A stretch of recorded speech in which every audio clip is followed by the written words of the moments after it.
Divine Grace, Srila Bhakti Siddhanta Saraswati Thakur Maharaj Srila Prabhupada Ki Jai. Ananta Koti Vaishnav Vrinda Ki Jai. Namach ISKCON DBT founder Acharya His Divine Grace Srila Prabhupada Ki Jai. Namacharya Srila Haridas Thakur Ki Jai. Prem Se Kaho Shri Krishna Chaitanya Prabhu Nityananda Shri Advaita Gadadhar Shivasati Gaura Bhaktivinoda Ki Jai. Shri Shri Radha Krishna Gopa Gopinath Shyama Kund Radha Kund Giri Govardhan Ki Jai. Vrindavan Dham Ki Jai, Mayapur Dham Ki Jai, Yamuna Mai Ki Jai, Ganga Mai Ki Jai, Bhakti Devi Ki Jai, Tulasi Maharani Ki Jai, Samaveda Bhaktivinoda Ki Jai. All glories to the assembled devotees. All glories to the assembled devotees. All glories to the assembled devotees. All glories to Sri Guru and Sri Gauranga. Nama Om Vishnu Padaya Krishna Prasthaya Bhutale. Srimate Bhaktivedanta Swaminiti Namane. Namaste Saraswati Devi. Gauravani Pracharine Nirvishesha Shunyavati Paschata Deshatarine.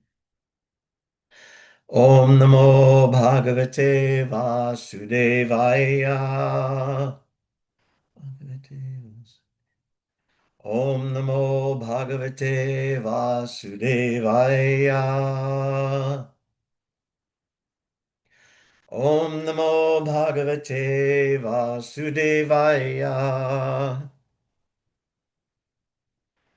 Reading from Srimad Bhagavatam, Canto 3, The Status Quo, Chapter 12, Creation of the Kumaras and Others, Text 5. Tan babase swabhu putran prajasrijata putrakaha tannaichan moksha dharmano vasudeva parayana. Tan babase swabhu putran prajasrijata putraka tannaichan moksha dharmano vasudeva parayana. Tan babase swabhu putran praja srijata putraka tannaichan moksha dharmano vasudeva parayana. Everyone can chant. Tan babhashe swabhuputran prajasri jataputraka tannaichan moksha dharmano vasudeva parayana.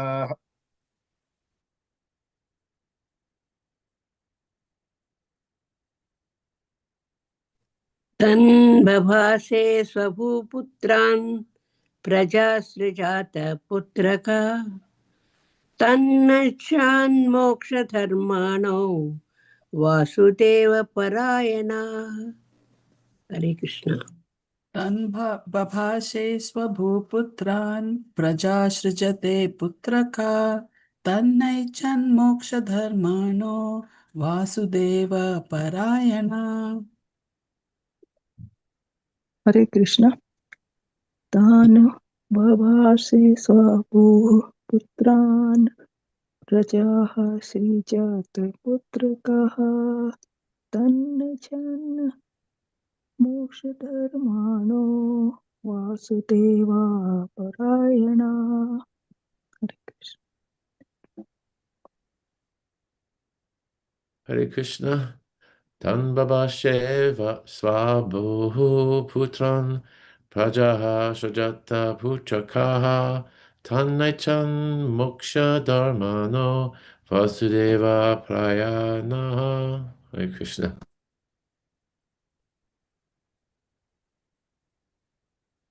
Anyone else? Okay, word for word translation. Tan, unto the Kumaras, as above mentioned.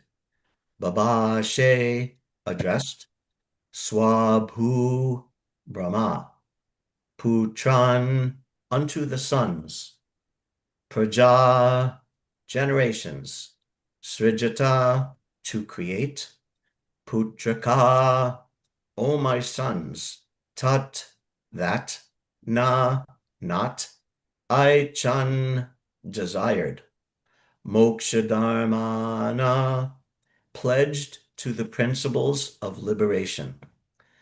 Vasudeva, the personality of Godhead, Parayana, who are so devoted. Translation: Brahma spoke to his sons after generating them. My dear sons, he said, now generate progeny. But due to their being attached to Vasudeva, the Supreme Personality of Godhead, they aimed at liberation, and therefore they expressed their unwillingness. Purport by His Divine Grace Srila Prabhupada. The four sons of Brahma, the Kumaras, declined to become family men even on the request of their great father Brahma. Those who are serious about gaining release from material bondage should not be entangled in the false relationship of family bondage. People may ask how the Kumaras could refuse the orders of Brahma, who was their father and above all the creator of the universe. The reply is that one who is Vasudeva Parayana, or seriously engaged in the devotional service of the personality of Godhead Vasudeva, need not care for any other obligation.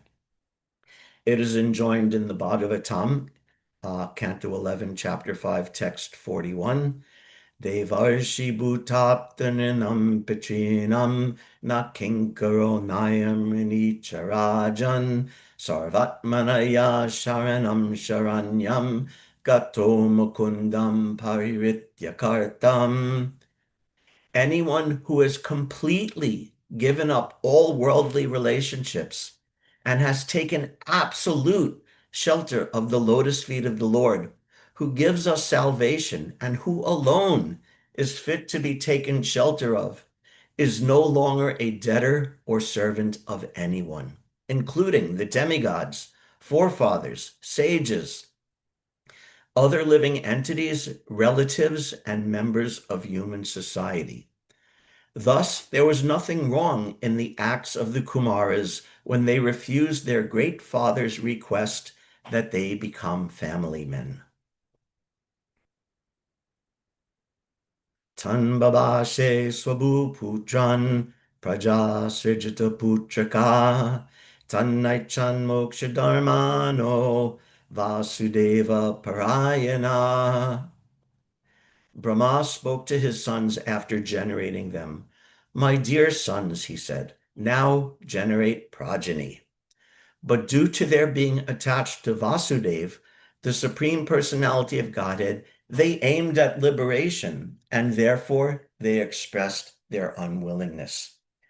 Nama Om Vishnu Padaya Krishna Prashtaya Bhutale Srimate Bhaktivedanta Swaminiti Namane Namaste Saraswati Devi Gauravani Pracharine Nirvishesha Shunyavadi Paschatade Shatarine.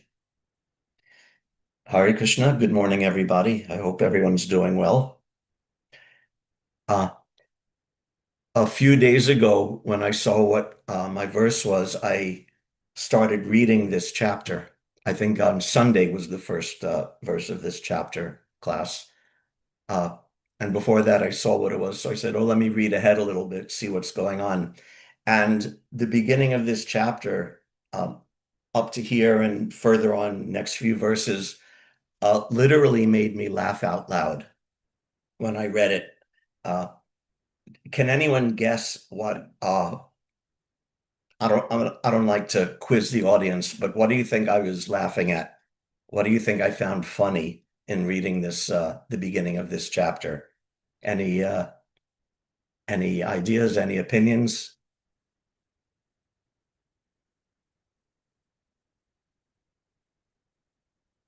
Nope. Okay. So what I found so funny was we've talked about Lord Brahma before. We've been hearing about Lord Brahma so much, and I've said before in class that I really love Lord Brahma, and his life is so instructive, and he's the head of our sampradaya. But he really exposes a lot of things that maybe we have to deal with also, which is part of it, part of his greatness, that he's always endeavoring to serve Krishna, but he always has these issues and different things he has to deal with that are very applicable to us. So Lord Brahma, he created all of these kinds of ignorance.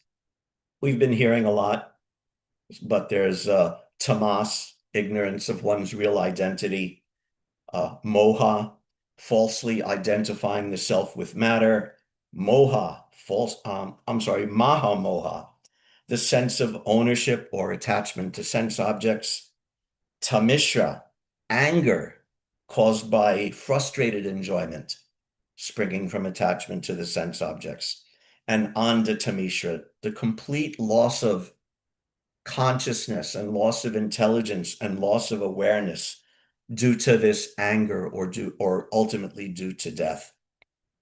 So he created these things, and then immediately after he creates them, he becomes victimized by them as well. That's what I found so funny, that he created these different kinds of attachments. So what happens? He has a desire, populate the universe. The four Kumaras say no, he becomes angry because his plan is being thwarted. And it expands in so many ways without detailing all of the activities. We see how Lord Brahma's anger generates Shambhu.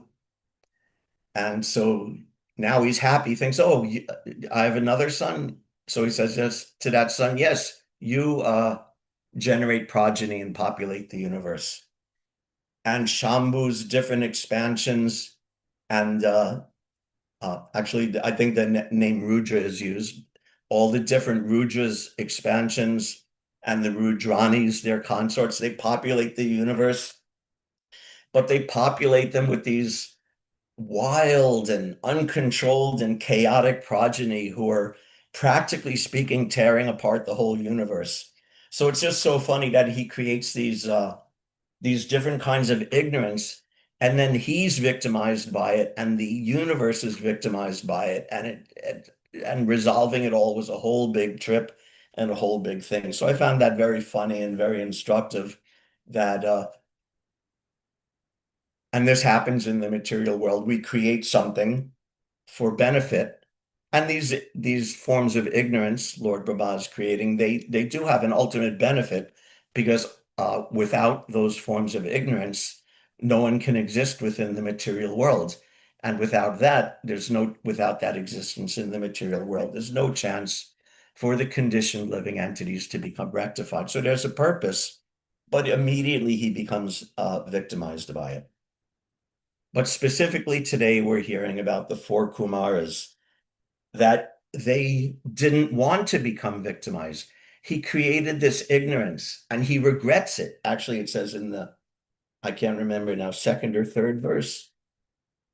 Text 3, seeing such misleading creation as a sinful task, Brahma did not feel much pleasure in his activities. Therefore, he purified himself by meditation on the personality of Godhead.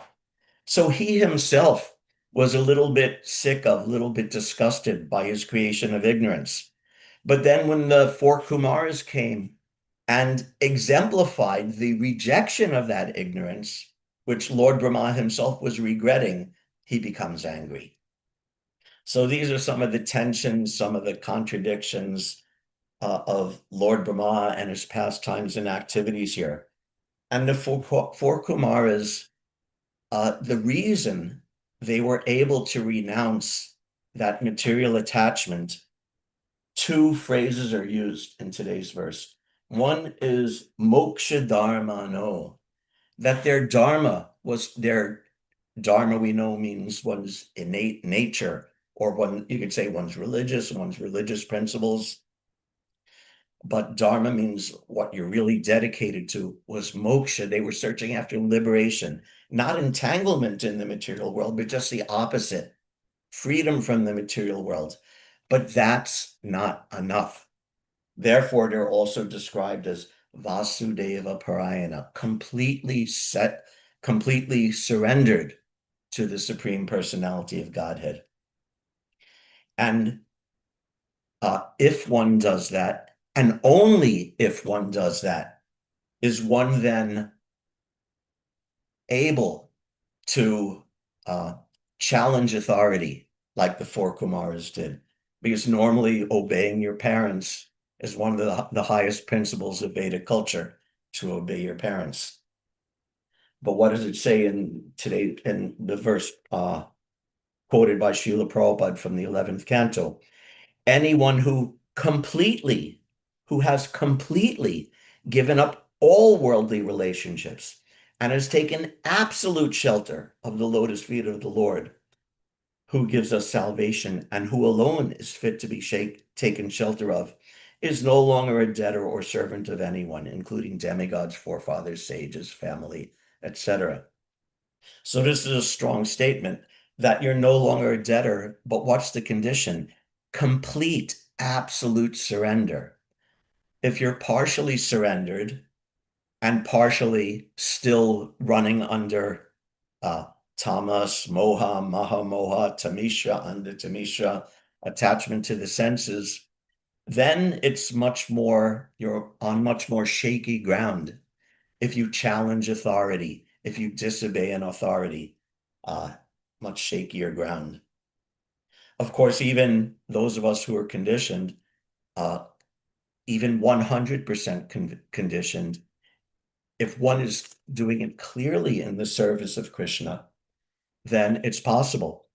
If I had listened to my parents, I wouldn't have become a devotee. They were, at least in the beginning, they were so dead set against it and so disturbed by it that actually, for a little while, they actually cut off all connection with me.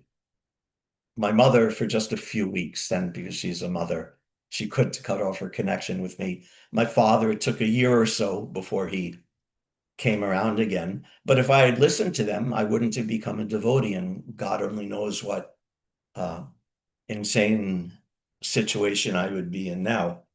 So I rejected my parents' authority for the sake of surrendering to Krishna.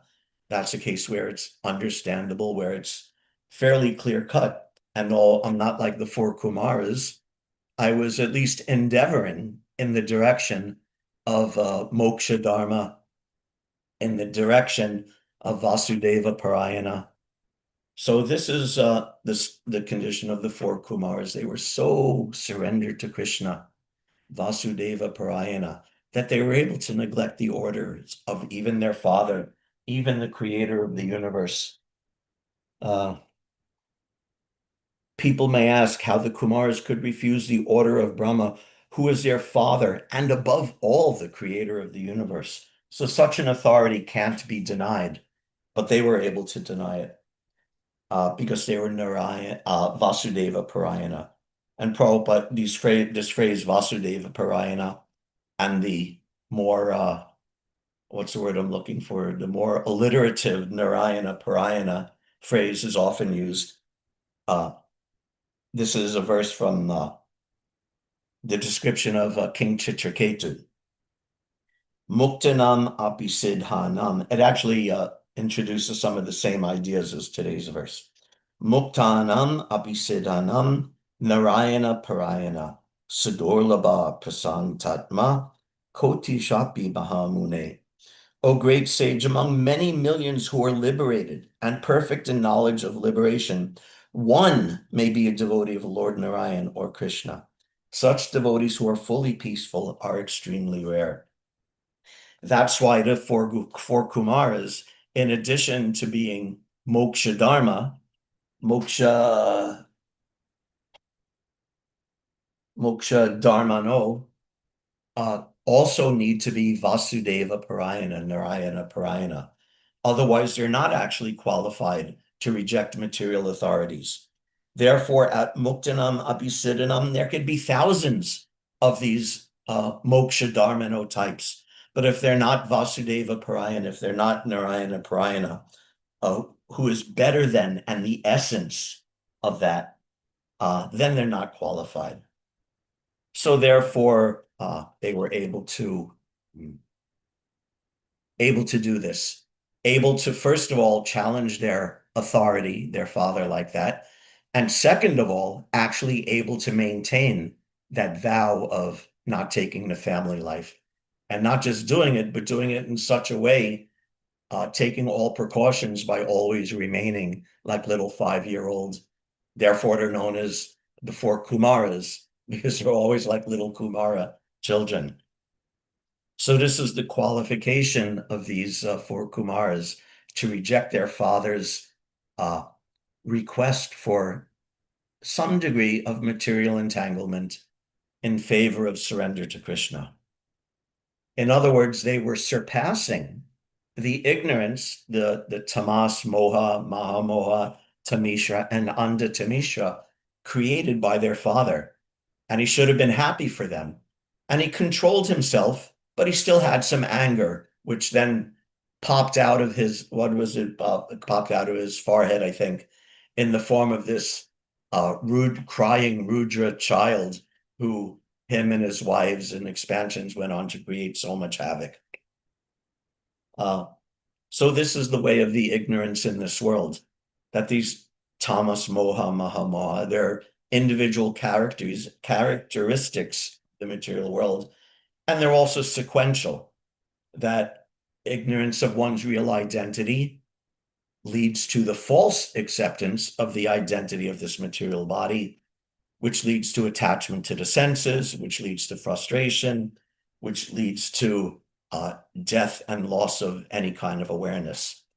And of course, this is echoed in Bhagavad Gita, Jayato Vishaya Pumsa, Sangasteshu Pajayate, Krodad Bhavati Samoha, Samohat Smriti Vibrama.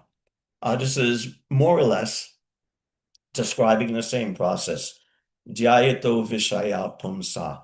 If you meditate on the objects of the senses, because you've forgotten your actual identity and think you're this material body, then your only source of happiness is through the senses. So if you meditate on those senses, what happens? You become attached to them. This is Mahamoha, just created by Lord Brahma.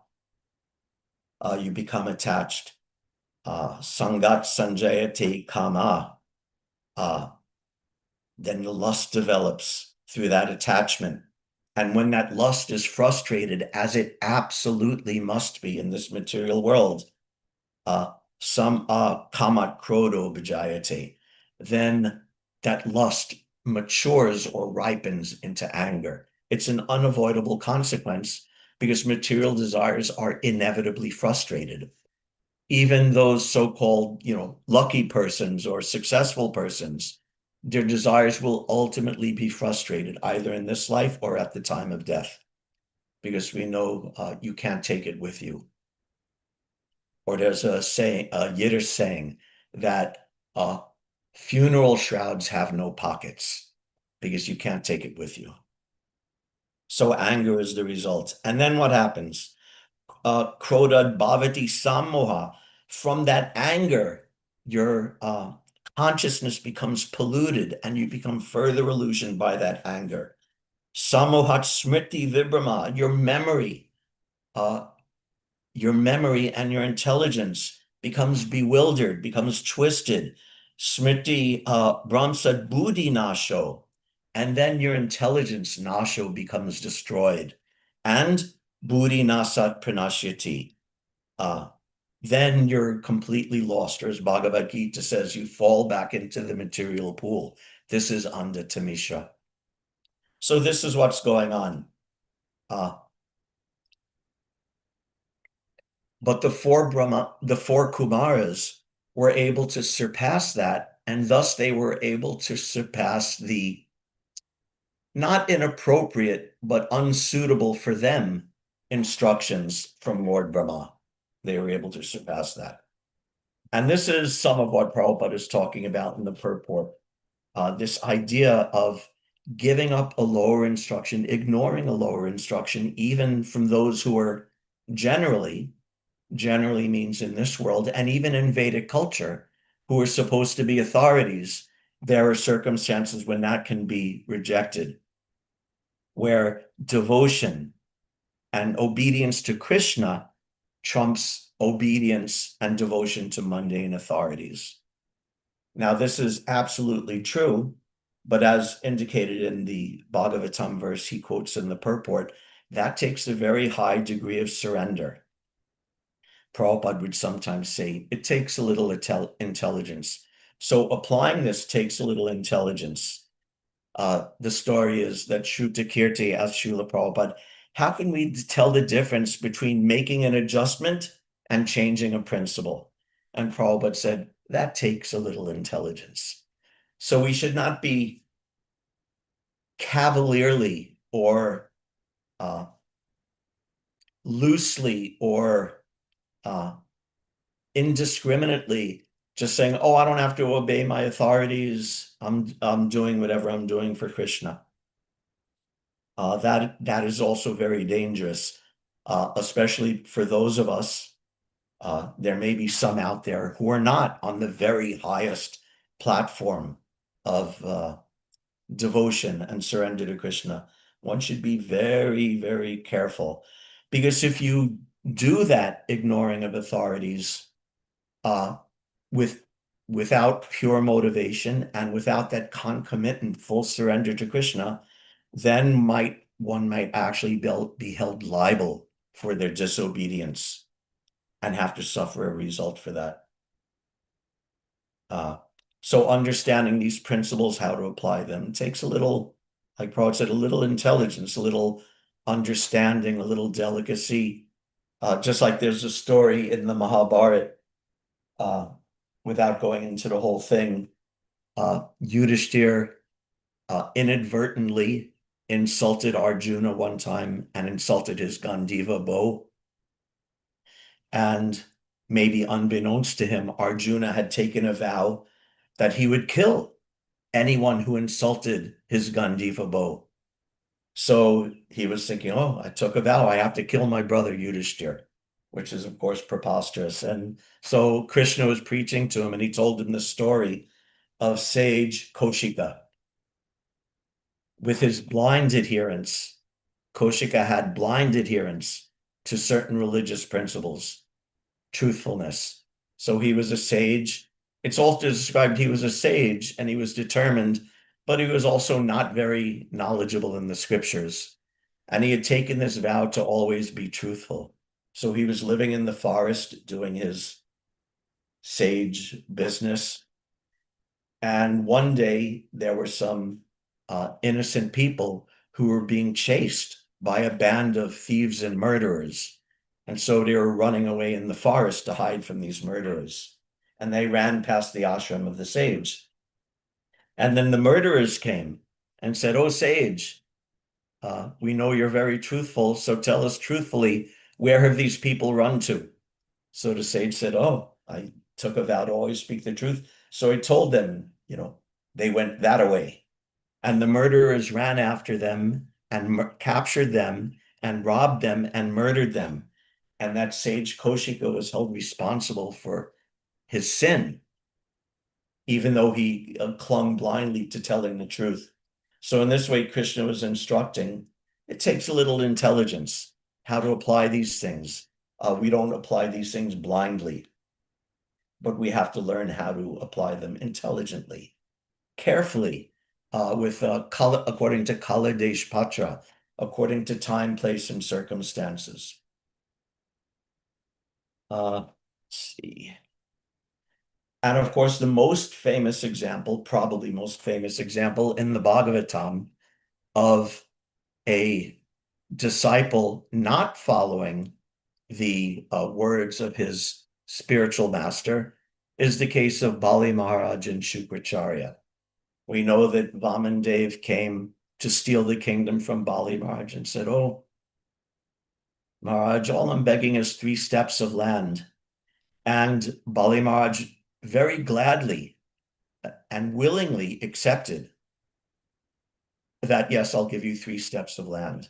But then his guru, the guru of the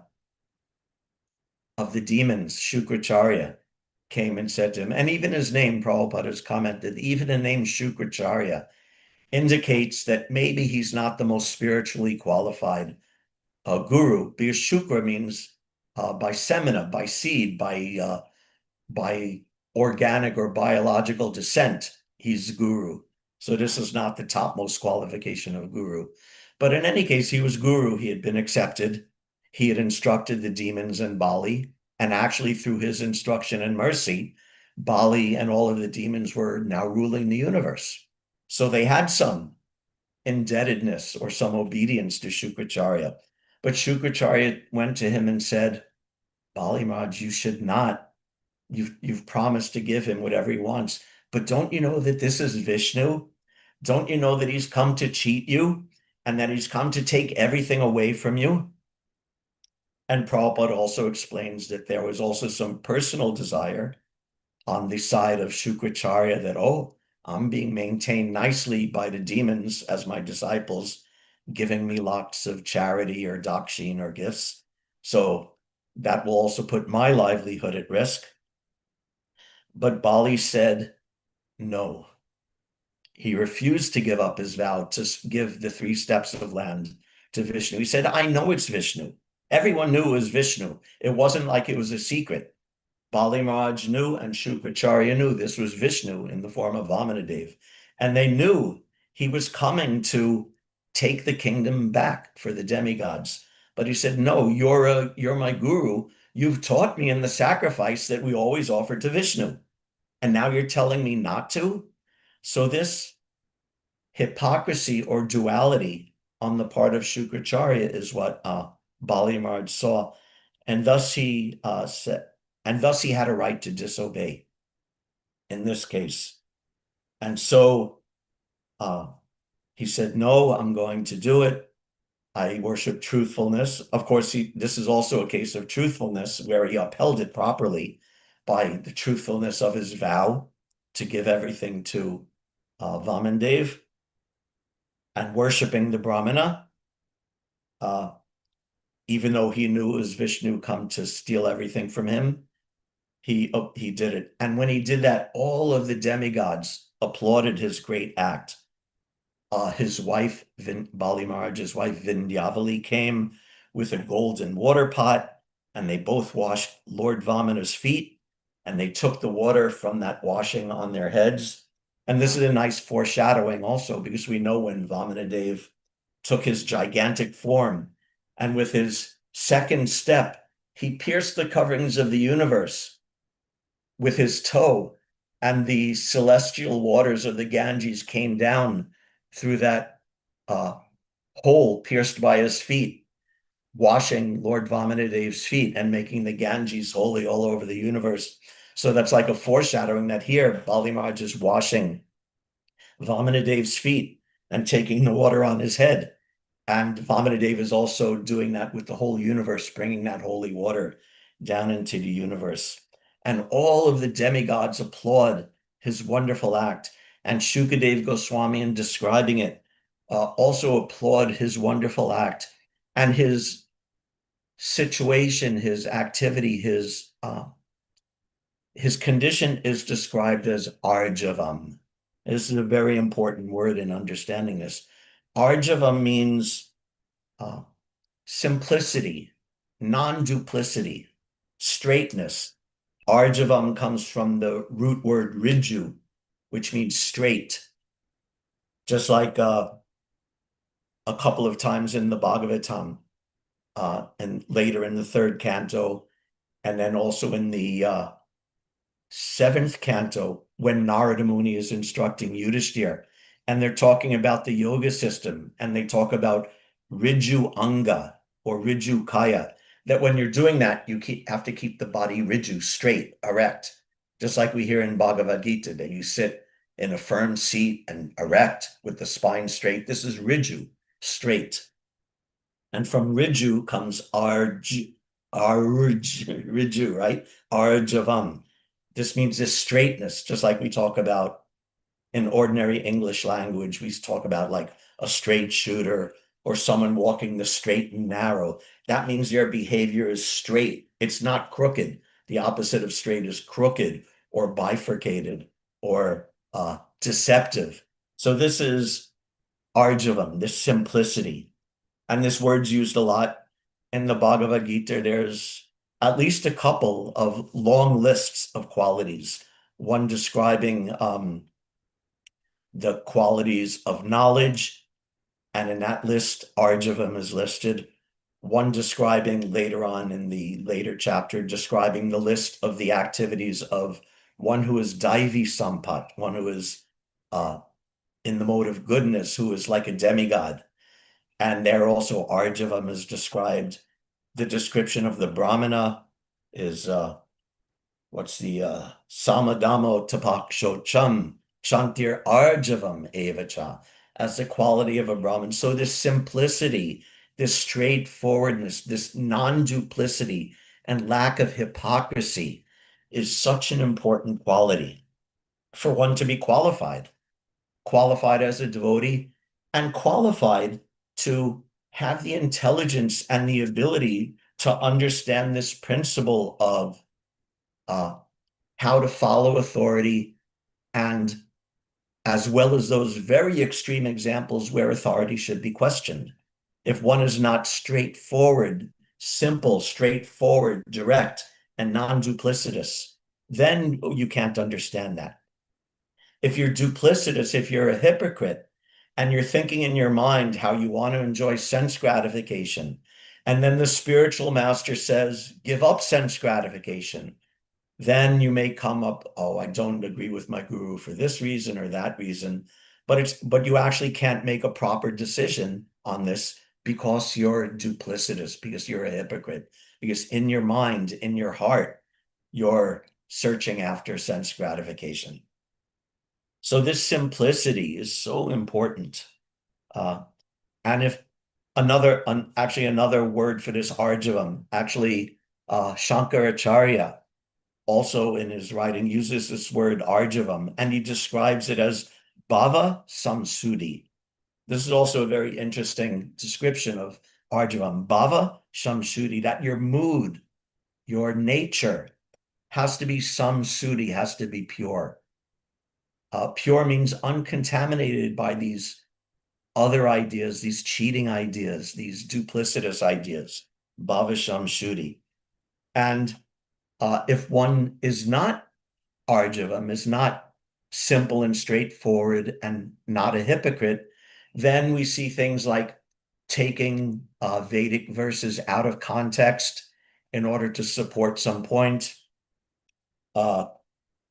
overly weighing one quote, either from Shastra or even from Srila Prabhupada, a quote where Prabhupada says X, but not including the quotes where Prabhupada says Y, not weighing them equally. So if there's duplicity, then this is what happens. And then one is no longer qualified to question authority because they're motivated.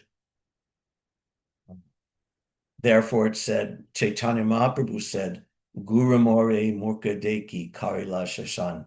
My spiritual master considered me a fool. So if one is a fool, then a fool should probably not be overly eager to question one who is more intelligent than him. Not only more intelligent than him, but an authority over him. At the same time, the disciple does have freedom to question, even to challenge the spiritual master, if it's done properly, if it's done intelligently. Tadvidi pranipatena hari prashnena sevaya upadekshanti te jnanam jnaninas tattvadarshana. That you learn the truth by approaching the qualified spiritual master. And what's the method of approaching? Pranipatena. Pranipat means the mood has to be one of surrender. Surrender means you're putting yourself under that person. You're submitting your will to the will of that person. Later in the Bhagavatam, what's the also Narada Muni to Yudhishthira, that brahmachari guru kule vasandanta guru hitam. I can't remember the rest of the verse, but in that verse, in the translation, Srila Prabhupada says that the disciple has to serve the spiritual master like a slave. So this is pranipatena. But at the same time, pariprashnena. There has to be questions. Questions means that there's some doubt. And that doubt can either come through a lack of understanding or even through disagreement. That's fine. That's not forbidden. when Srila Prabhupada, very first time he met Srila Bhaktisiddhanta, he challenged. He asked a challenging question. Who will hear your message of Mahaprabhu when India is a subject nation, an enslaved nation? We need independence first. Then we could, follow and preach the teachings of Mahaprabhu. So that's a challenge. And Prabhupada later said several times, I challenged him and I was defeated. And Bhaktisiddhanta's he responded. He didn't say, "Oh, you're challenging, get out of here." He answered the challenge. He said, "No," and he didn't. And it's very interesting. He didn't deny that what Prabhupada, what Abai, young Abai, had said. He didn't deny the truth of what he said, but rather he replied, "Okay, but the message of Mahaprabhu is so important that it can't wait for some particular political arrangement to either begin or end." So he answered, and Prabhupada was defeated. And from that defeat came, aside from the fact of Prabhupada being a Nitya Siddha, but in the pastime, that defeat is what set him on the path of Krishna consciousness and practicing and preaching and coming to the West and starting ISKCON and saving literally millions of people. So that came from Prabhupada's willingness to challenge and Bhaktisiddhanta's willingness to respect that challenge and address it. So, and as in the purport to that verse, Tadvidi Pranipatena, in the purport, there's the famous line that both blind following and absurd inquiries are rejected. So absurd inquiries means if you're making inquiries, but you're not arjavam, you're making inquiries, but you're duplicitous, but you have some ulterior motive. You're not actually either at the stage of, or at least sincerely aspiring for moksha dharmana vasudeva parayana. That kind of question, absurd inquiry, is not suitable and is not fruitful and doesn't need to be respected as much. Although in practical life, we respect everyone. And blind following, that you hear the instruction and you don't think about it, you don't interrogate it, you don't examine it from every angle and see, what is this? Is this correct? How do I apply it? What does it mean? How do I do it? What is it results? Is that suitable for me in every circumstance? So blind following and the absurd inquiries are both condemned. And in that same purport, he goes on, unless there is submission and service, inquiries from the learned spiritual master will not be effective. So questioning, even doubts, even challenges need to be there. But the foundation for that has to be submission and service. Or another way of saying it is that challenging the authorities cannot be there if you're not directly in or aspiring for moksha dharmana vasudeva parayana. That you have to be so sincere. And this is hard. Like Prabhupada said, it takes a little intelligence. And sometimes, speaking for myself, even a little intelligence might be out of reach. So there's no simple formula, easy formula, mechanical formula. When is it proper? When is it not proper? It takes a high degree of self-awareness and inquiry. And like in everything, it takes, at least in my analysis, I've narrowed it down to 3 things, how to decide these different things. One is that we need to confer. Actually, first thing is we need to very deeply study the Shastra, because the Shastra is the foundation of all our knowledge. If we're reading Srila Prabhupada's books and studying them deeply and regularly and hearing his lectures, then such a high percentage of all of these doubts and problems and quandaries can very easily be eradicated through that. So that's the first step. We have to be studying and imbibing and regularly reading Srila Prabhupada's books. The next thing is we need to be able to have friendly, intimate, and deep discussions with devotees. with devotees who are more advanced than us, or with devotees who are our peers as well, but devotees who know us, who actually know us well personally and care for us. Then they could give advice. A devotee who is very learned, but doesn't know us very well, doesn't know our situation, doesn't, of course, a devotee cares about everyone, but if that care is not in a personal way, if you don't know me, you don't even know my situation, so how could you care about it? But if a devotee is learned and caring and knowledgeable and intimate with you, then that person can advise me, instruct me, and say, yes, questioning your guru about this in this way, in this humble way, is a good idea, or no, questioning, I see that you have some ulterior motive, so maybe questioning like this is not a good idea. So that's sort of Guhyamakyati Prichati going on regularly in your life is also an essential quality in understanding this, in having that little bit of intelligence that Prabhupada said we need. And the third quality, and this in some ways may be the hardest of all, is that we need ruthless introspection. A person has to be willing to look into their own heart, and this is hard, to look into your own heart and actually examine, what is my real motivation in this? Am I being arjavam? Am I being simple and straightforward in this? Or am I looking to gain something through my challenge, through my inquiry? Am I actually moksha dharma vasudeva parayana?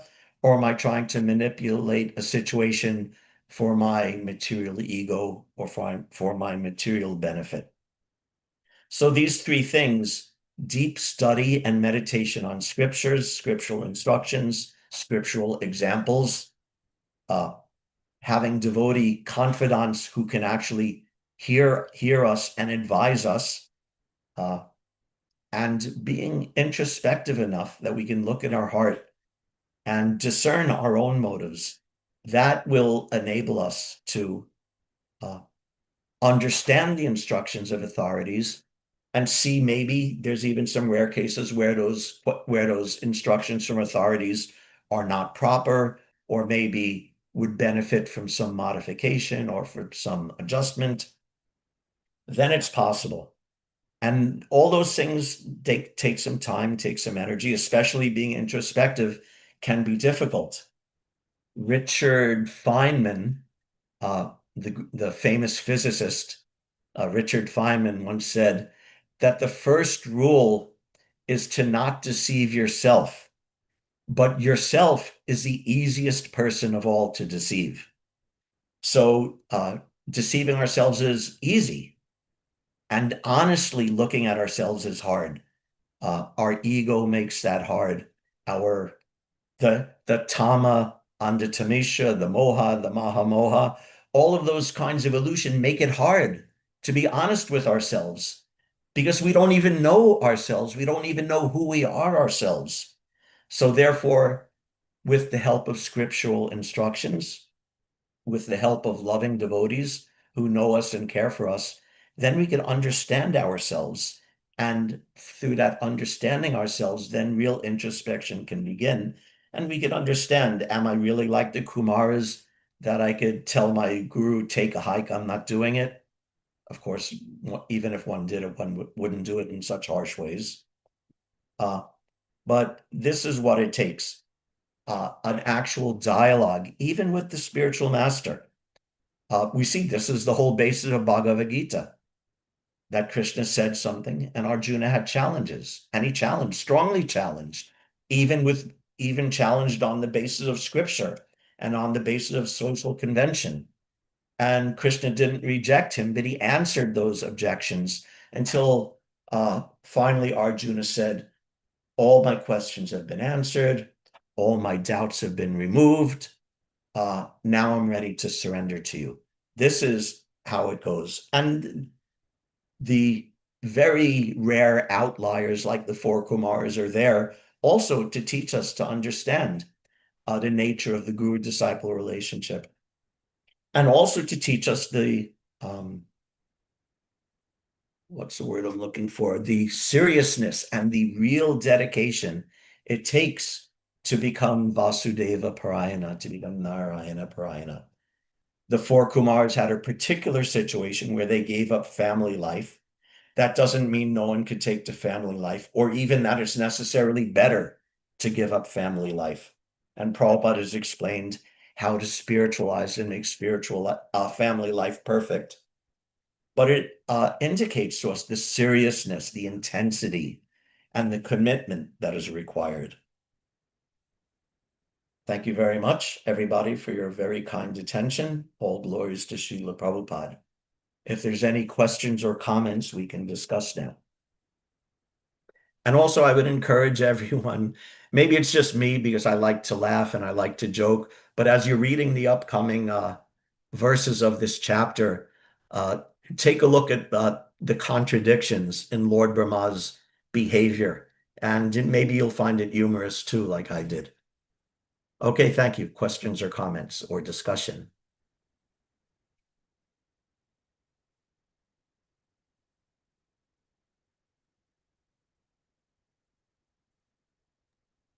Thank you very much, Prabhu, for a nice class. Thank you, That Mother. reminded that I learned that Muktanam api siddhanam Narayana Parayana Sudurlabha Prasannatma Kotiswapi Mahamuni. Right, So it is very rare of millions of people who learn and are liberated, perfect in knowledge and of liberation. But one may be the devotee of Lord Narayana right. or Krishna.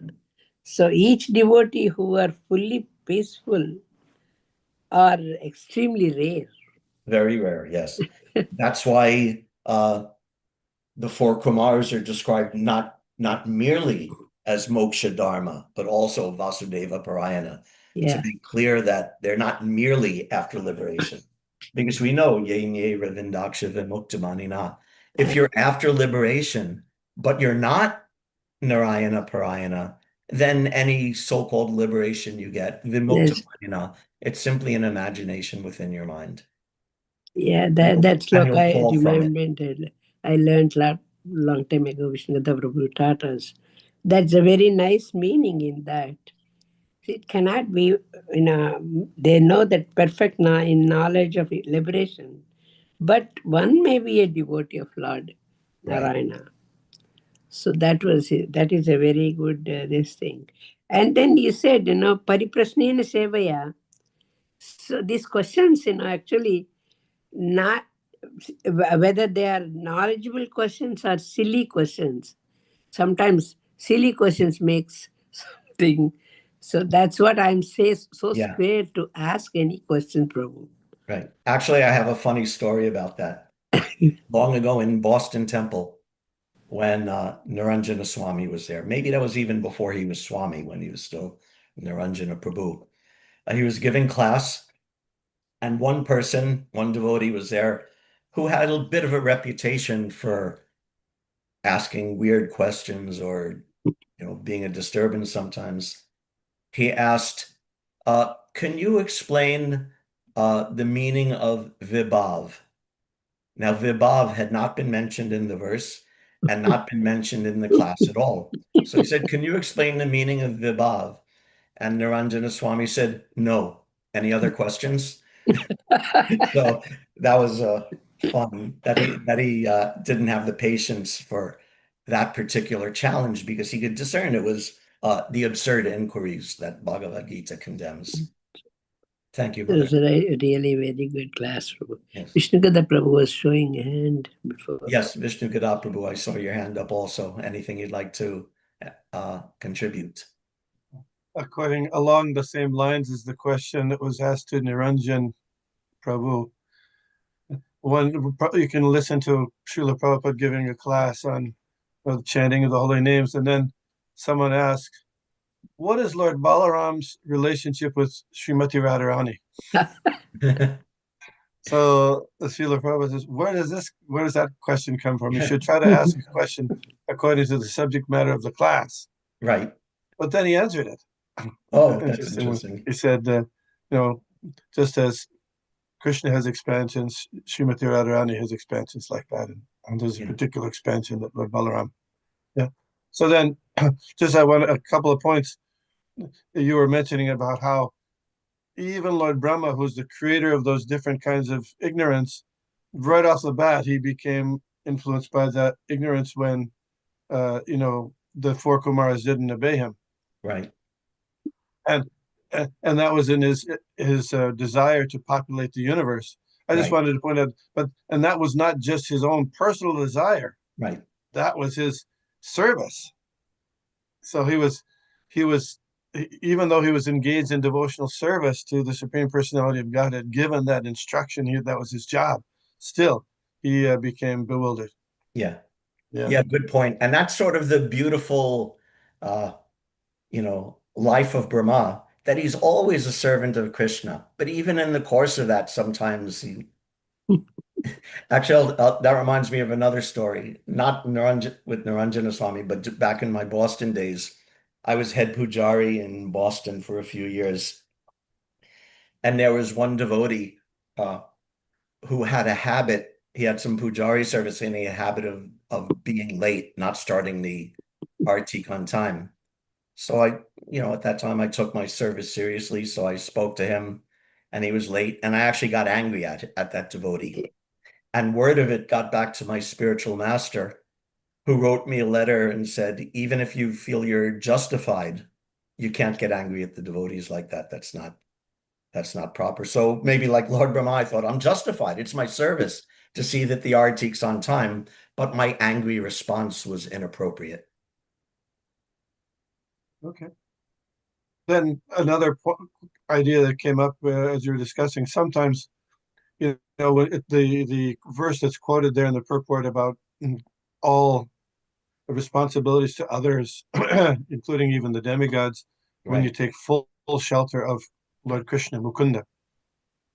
Sometimes we see that on home altars, even of initiated devotees, you'll find Ganapatis there, uh, Shiva Lingas there, etc., etc. Would you have any comment on that? Um, yes, I do. And remember, this is just my personal comment. I think that in many cases, can be a serious anartha. Uh, this unwillingness.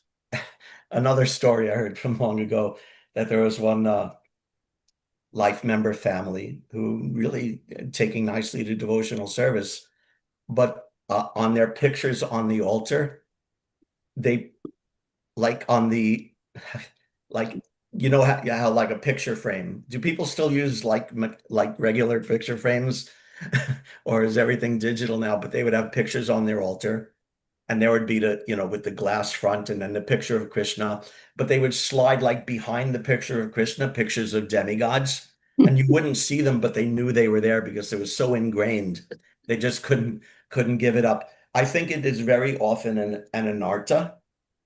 And of course, there are wonderful stories and wonderful histories of the gopis worshiping Katyayani, and like that, and approaching the demigods. Oh, please make Krishna my husband. But in general, this is an anartha, and Prabhupada did not encourage that. He encouraged respecting the demigods, including in the handful of instances where he visited Devata temples in India. He would offer his respects, but actually worshiping them can be problematic, and I think it's an issue. Even in ISKCON, in some places, that's those sort of things are sometimes becoming included, and I think it's an issue. That's my opinion. Thank you. The last point, the four Kumaras, they rejected Lord Brahma's order because they didn't want to get entangled in family life because they were Vasudeva Parayana and Moksha Dharma. But also you see that Bhishma Dev, when he was ordered by his guru, was Parshuram, to marry, he also rejected. Right. But is there anything, any specific reason for that rejection, which is ordinarily quite unusual? Yeah, it was the most immediate reason was his vow to his father, right? That he would remain brahmachari so that his father could marry, who was it? Satyavati. Satyavati, right? So that was the immediate thing. So he made a promise to his father, and then his guru, who is also like a father, gave a conflicting instruction. So that's also, you know, he was really between a rock and a hard place. And also there was the necessity of the pastime, both Krishna's pastime and also the pastime of him in his previous life as a Vasu, having to come down to this world and live a life as a brahmachari. So there's all sorts of, it's the Mahabharat's really hard because there's so much cursing and counter cursing and blessing and counter blessing and stories and conflicting things that it's hard to suss it out. Plus, it's just part of Krishna's pastime to make all that happen. So it's hard to say, but he had conflicting loyalties and he made his choice, and even he had to suffer because of that choice. Because wasn't he also cursed by Parashuram because of his disobedience? And that affected his loss in the Battle of Kurukshetra. All the details are foggy in my head now. So that's going on. So it's hard to suss out exactly what's going on. But yeah, that was also and we could see it's such a fraught situation to have to do that. Such a difficult situation. So that should say to us, we should be really, really careful about coming to that point. It's a real possibility that that questioning authority may have to happen, but we should be very careful about it. As for, I have no conclusive statement about Bhishma Dev, though. Do you have anything else about Bhishma Dev you'd like to add about that? Just that, as you mentioned, he was cursed not by his guru that I am aware of, but he was cursed by the woman who wanted to Oh, marry him. Yeah, and it resulted in his death. Yeah, who became Shikandi. Shikandi. right. Oh, right. Yeah. Yeah. So yeah. Thank you. Thank you, Prabhu Hare Krishna. Anything else? Question or comment? Thank you very much, Prabhu. Hare Krishna. And remember, don't challenge your guru. Don't question your guru Yeah, that is another unless thing. you're, if you, or not just guru, any authority. Don't do it unless you're super, super humble and submissive and polite and nice about it. And you've consulted with other senior devotees about the need for it. And you're willing to look at yourself in your heart to see what your motivation is. Otherwise, don't do it. That's true. But When if you you say have to, there's a authorities, way to do it. when you say authorities, would that include the president? I would say ultimately includes everyone. President of the United States also. Yeah. All right. Just like I'll give a personal example without details. I'm currently working with the ISKCON Leadership Conduct Office as an investigator. So that means we have to question people. Oh, did this happen? Did that happen? Did you do this? But there's a way to do it very humbly and officially and submissively, to ask what are difficult questions, which are uncomfortable questions, which are challenging questions. So it needs to be done for the protection of ISKCON and the protection of devotees, but it's not a license for like a Wild West of just like challenging anyone and everyone publicly like that. So everything has an etiquette and a proper way to do it, a way to do it nicely in Krishna consciousness, hopefully. Okay. Hare Krishna, thank you very much, everybody, for your very kind attention. Like I said, keep your eyes and ears open in this upcoming story of Lord Brahma's, even aside from the question of whether Lord Brahma is right or wrong, you just have to sympathize with what he has to go through in performing his service. That some people some people reject doing the service. Then some people do the service, but they do it so badly that he has to stop them. So especially if anyone's been a manager, should really be able to sympathize with Lord Brahma's position and what he's going through. Okay. Sometimes anger makes Prabhu lot of anger. If anybody is angry, a lot of anger. Lot of anger going on. That's very anger that almost, his personified anger almost destroyed the whole universe. Yeah, that's what I'm saying. So there's a lot of great stuff in this chapter. It's really a fun, interesting, and instructive chapter. So I hope everyone Thank you very much, follows it and enjoys it also. Thank you very much for your kind attention. All glories to Srila Prabhupada. I hope everyone has a wonderful day. Thank you very much. Patitanam pavanebhyo Vaishnavebhyo namo namah. Vaishnavebhyo namo namah. Thank you very much. Hare Krishna.